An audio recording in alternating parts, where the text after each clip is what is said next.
ॐ सहनाववतु सहनौ भुनक्तु सह वीर्यं करवावहै तेजस्विनावधीतमस्तु मा विद्विषावहैः ॐ शान्ति शान्ति शान्तिः। हरिः ॐ श्री गुरुभ्यो नमः। Hari Om, and a very, very warm welcome to all. So, as we begin, let me thank our Gurus who have given this knowledge to us in an unbroken succession, in a lineage of Guru to Shishya, Master to student, in an unbroken succession. And this is the only reason, because it was unbroken, that we are able to speak about this knowledge today. I am not a teacher, but I am a student. I am a student of yoga, I am a student of Dhanurvidya, and of course, I am a student of Vedanta. Today we speak about Vedanta, and in principle, in today's session, why I am calling it an introduction is for two reasons. One, the reason why what we just did, we spoke to each other. Knowing your fellow students is very important. And also knowing how and what we are going to do. The orientation before actually starting our study is very important. To give an example, if I am suffering from headache, first I should know that the suffering that I have is a headache. Sometimes our eyes are hurting and we think it's a headache, or vice versa. So we need to be clear what the trouble is. And then of course, we need to go and approach a medic, a doctor, or somebody who knows about medicine and take a particular pill which deals with that particular ailment only. Isn't that so? And this is common everywhere, whether it is India, Germany, Switzerland, or elsewhere. In the same way, the reason that we are here, we should know.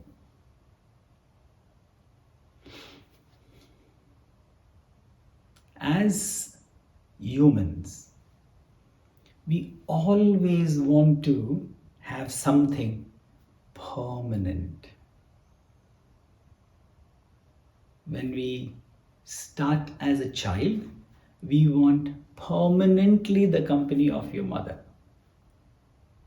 Even if for some minutes that little child looking up and it doesn't see its mother, what it does? Ah! Because that's the only expression it has, to cry, to shout. And lo, what happens? Wherever the mother may be, however busy she may be, she drops everything and she rushes to the child, lifts the baby and touches it to the bosom. Because the child wants the mother permanently. When we grow up a little more, we want permanently wanting to have games. We want to play.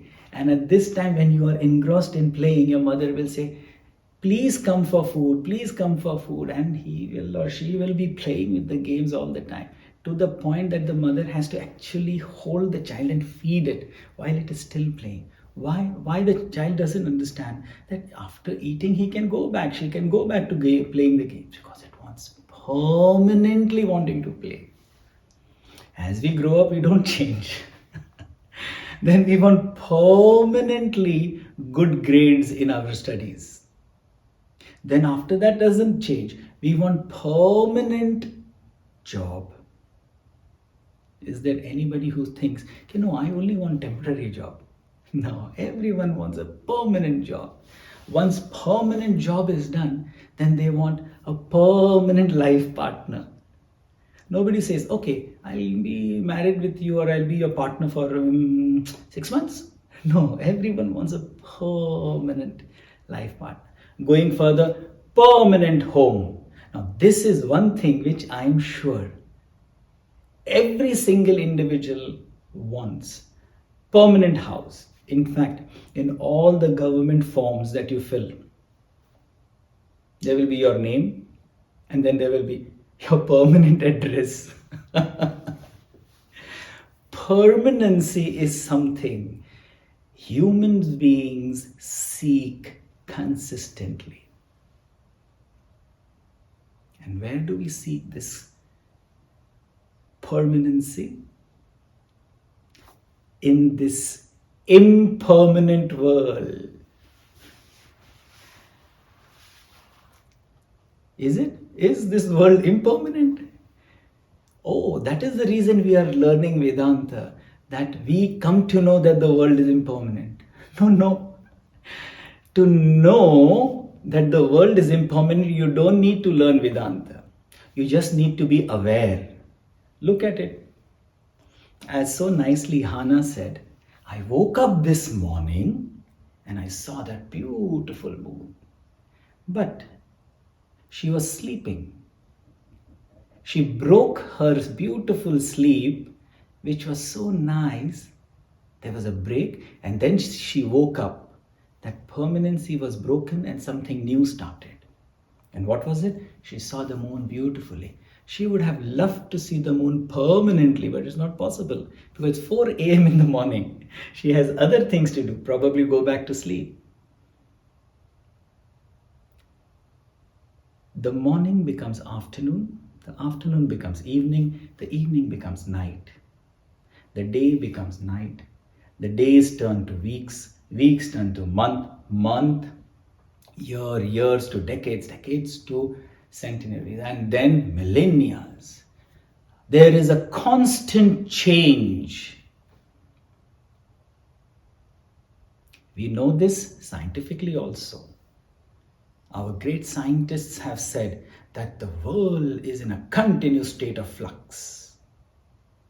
What does it mean? That this world is consistently changing. So in a changing world, how can we have permanency? We can't, but we want. If I was saying something alien, you all would have said, no, this is not fact. I'm not thinking like that. But this is the natural inclination of all human beings. Permanency. But the world that we search this permanency in, it itself is impermanent. So, can something which is impermanent give you permanency? Think. This is what our great master, Gurudev Swami Chinmayananda, made us do. He made us understand not what to think alone, but how to think. So, what is this study about that we are going to embark onto? To understand and differentiate between the impermanent and the permanent. In this entire universe, multiple of universes, till the end of universe, wherever it is, how many universes? They are all impermanent.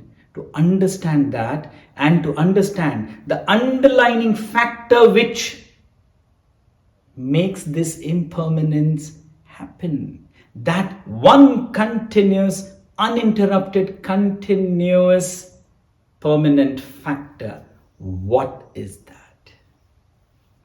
This is the first thing in the brief summary that I have spoken about. Ultimate goal of spirituality. Ultimate goal of Vedanta, spiritual knowledge from India. Vedanta. We'll use this terminology, and I'll explain about this terminology in the next many sessions that we are going to have. Because understanding the terminology, the basic terminology is very important. But for now, understand Vedanta, philosophy from India. That the ultimate goal of spirituality, Vedanta, is that you have that clear distinction between what is impermanent and what is permanent. Why? I don't find any problem in this world. If it is impermanent, I have no problem. Yes, right now we may feel like that. Because just like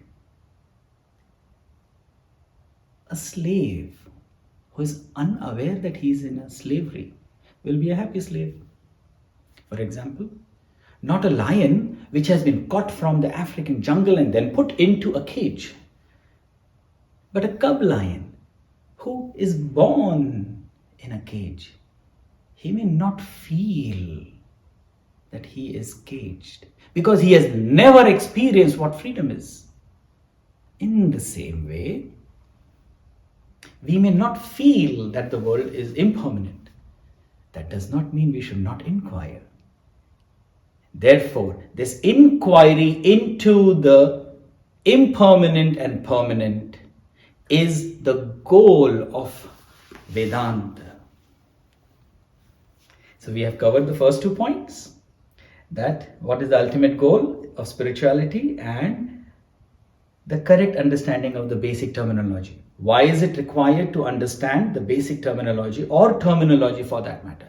Example. I'm sure you all are sitting wherever you all are sitting. Just look outside. How beautiful is the day. It's over here bright, sunny and brilliantly blue sky. Today there are no patches of any clouds. Clear sky. And we call it, the sun has risen and it has become a bright sunny day. Isn't it? We speak of this so frequently. A little child is there. We say, Baba, look, the sun is rising. Is it true? Does the sun ever rise? Does the sun ever set? Think. The sun is a constant phenomena which is giving its glory, its brilliance, its sunlight and warmth all the time. It is us, the earth, which keeps turning. And then we feel, oh, the night has come. Oh, the day has come. But what do we say? We use wrong terminology in our lives. We say it is the rising sun. The sun never rises. It is us who turn up and down like a seesaw, going up and down, turning round and round like a wheel. And these misinterpretations, misunderstandings lead to confusion in life. Therefore, to clarify such, it was just an example, to clarify such misinterpretations of terms, of terminology used in Vedanta, used in spirituality, is another aspect of this course. And the last thing, methodology. We are going to study spirituality. Spirituality is the science of the subjective self. It is not a science of the objective world. Yes, it is related to the objective world, but the science is of the subjective self. Just as we study sciences of chemicals, sciences of physiology, we study sciences of the world, geography, they all have their different way of approaching the topic. There is a particular way that you have to know things and think about it, and only then you will reach to the conclusion.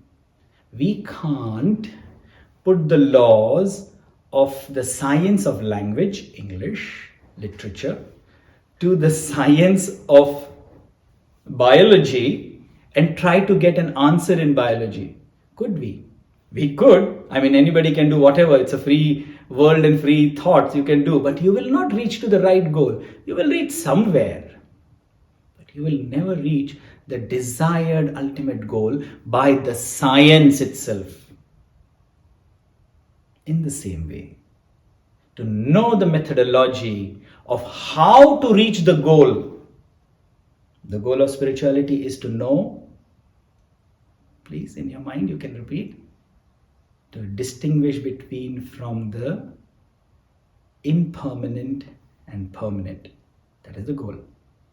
And the methodology to reach that is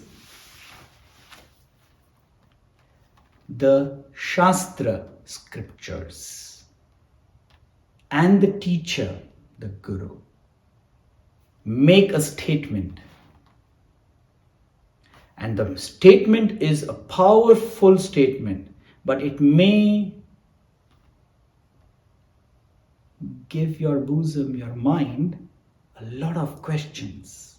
And those questions, when they arise, you need to address those questions. And you need to ask that question. Only upon your mind churning on those statements, when those questions arise, and when you ask that question, that this study can move ahead.